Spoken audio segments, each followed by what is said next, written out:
Բարև ձեզ, նախ ուզում եմ շնորհակալություն հայտնել Հայելի ակումբին եւ Անժելային այս հնարավորությունը ինձ ընձեռելու համար։ Իհարկե բավականին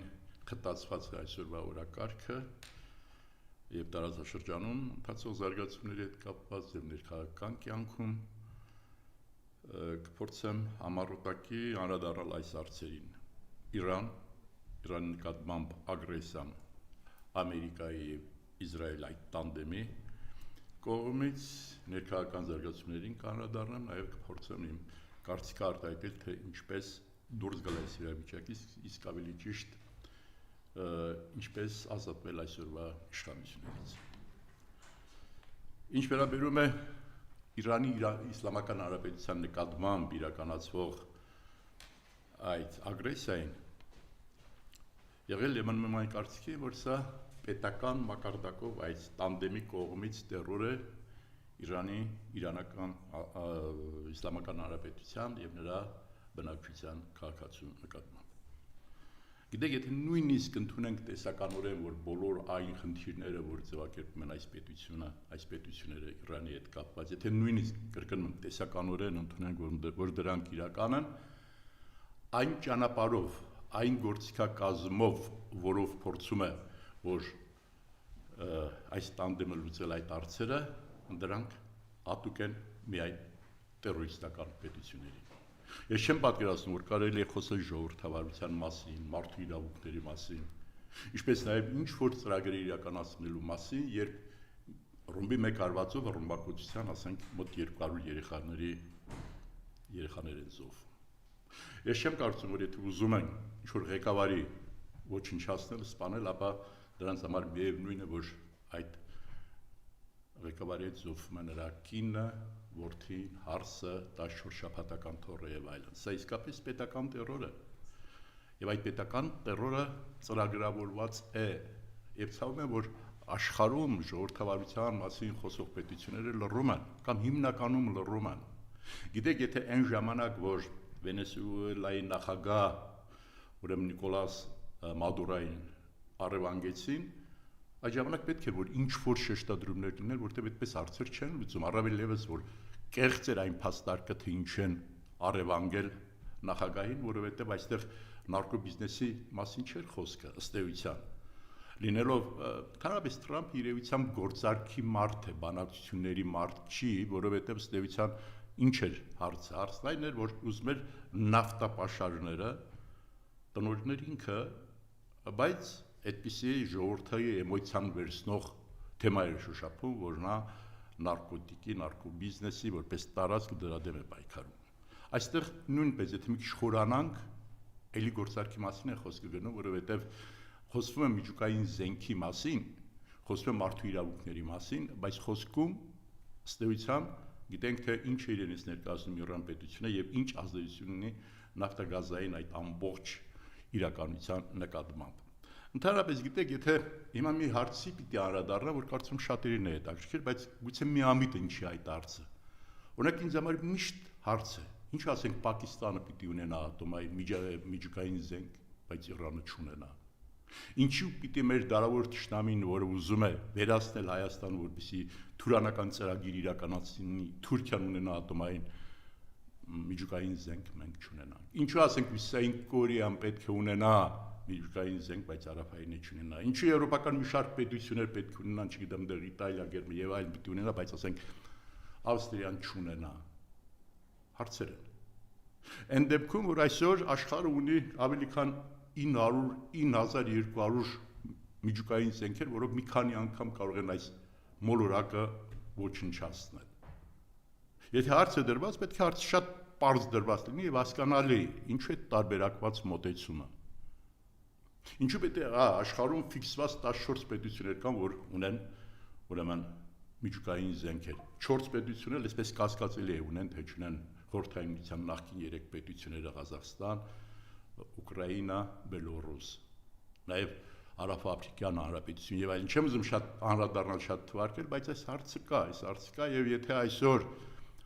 խոսվում է միջուկային զենքի մասին եւ վերջնական չկա վերջնական այն մոտեցումը, որպեսզի աշխարհը մարդկությունը ազատվի այդ աշխարհակործան, երկրակործան, մոլորակակործան այդ զենքից, այս շատ տարբերակված մոտեցումներ միշտ մարդկանց մոտ հարց է առաջացնում։ Ես կրկնում եմ, չնայած օրինակ Իսրայելը չի դիտվում, բայց սաղ աշխարհն էլ գիտի, որ ինքը ունի միջուկային զենք, ինչ պիտի նա ունենա Իրանը չունենա։ Չեմ ասում պիտի Իրանը ունենա, ասում ինչու տարբերակված մոտեցում։ Բոլոր դեպքերում ես կարծում եմ, որ այս հարցը երբ շատերին է դակրում եւ իսկապես ամբողջական արմատական լուծում է պահանջում։ Եվ եթե այն մոտեցումները, այն գործիքակազմը, որ այս տանդեմը իրականացնում է Իրանի նկատմամբ, եթե Ռուսաստանն էլ այդ նույն գործիքակազմով շարժվեր, որ վերացնել նրանց ղեկավարներին, ռազմական ղեկավարներին, մարդկանց նրանց հարազատներ, ուրեմն պետք է վաղուց Զելենսկին իր ընտանիքով, իր ռամկազմով գոյություն չուներ։ Ռուսաստանն էլ երևի կարող էր չէ դա անել։ Չեմ ասում պետք է անի։ Ժողովրդավարական բայստուն հանդիսացող պետությունը այսօր պետական տերոր է իսկապես իրականացնում։ Ինչ վերաբերում է մեր հարևանի մասնակցությանը կամ ճշտամու Ադրբեջանի հետ կապված, եթե հիշում եք, երբ այդ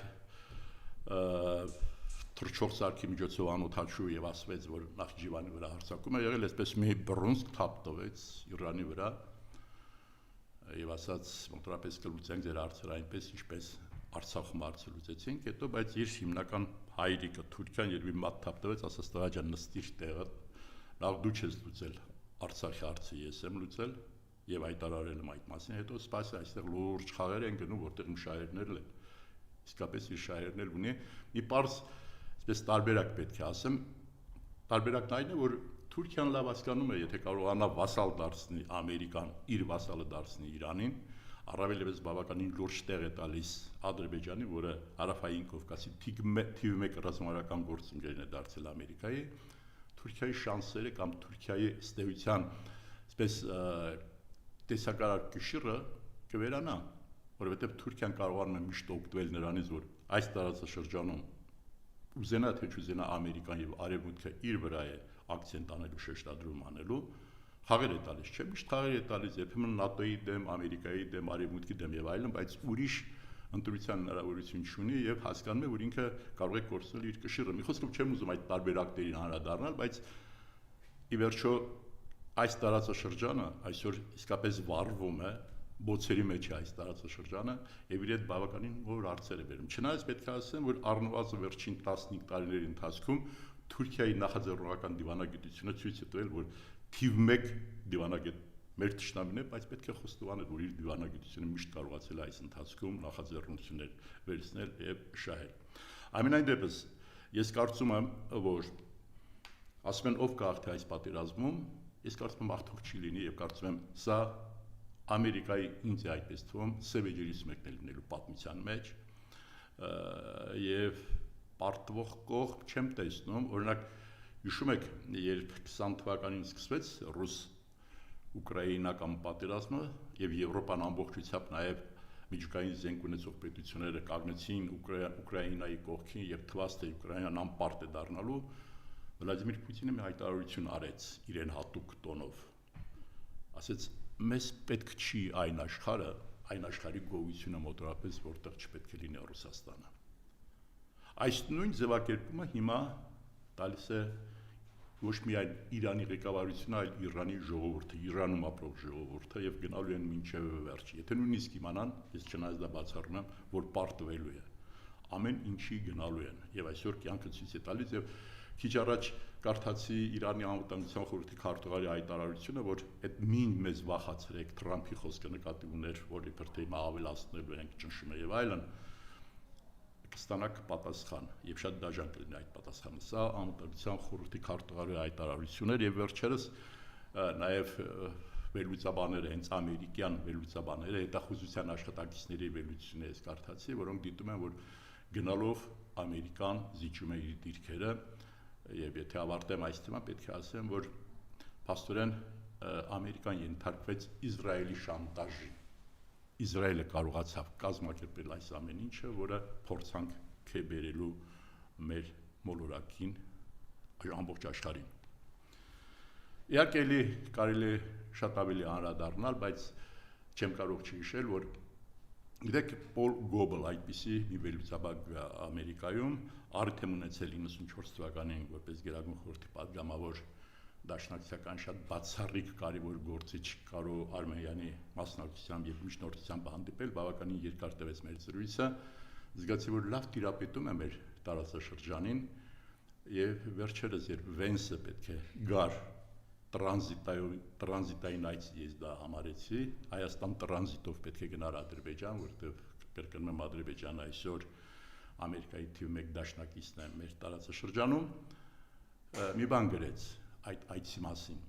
Ես շատ կարևորեցի դա եւ կուզենամ, որ դուք էլ կարևորեք, ասած Վենսի այցը մեկ նպատակ է հետապնդում, որպեսզի կարողանա շոշափել տրամադրությունները Հարավային Կովկասի պետությունների, մասնավորապես Հայաստանի եւ հիմնականում Ադրբեջանի, եւ ստեյության նա իր նպատակին հասավ, որովհետեւ շոշափեց։ Հիմա Հայաստանը որևէ դերակատարություն չունի, Հայաստանը խոսք չունի, Հայաստանը սուբյեկտ չի, երբեք Հայաստանը այսքան անիշխան ինքնիշխանությունից զուրկ պետություն չի եղել ինչպես այսօր է, բայց այն ինչ որ կատարվում է Ադրբեջանի, նա վերաբերմունքը նկատի ունենք եւ Հայաստանը ծիծաղելի է, որ քանի երրորդ օրը նոր ցավակցեց Այաթոլլայի սպանությունը։ Կարծում եմ ուղղակի թույլտվություն խնդրեց իր տերերից, նրանք թույլ տվեցին, որ ցավակցեց, ինչպես նաեւ, բայց տեսեք, նոր Այաթոլլայի ընտրության կամ նշանակման ժամանակ մի անգամից րոպեներ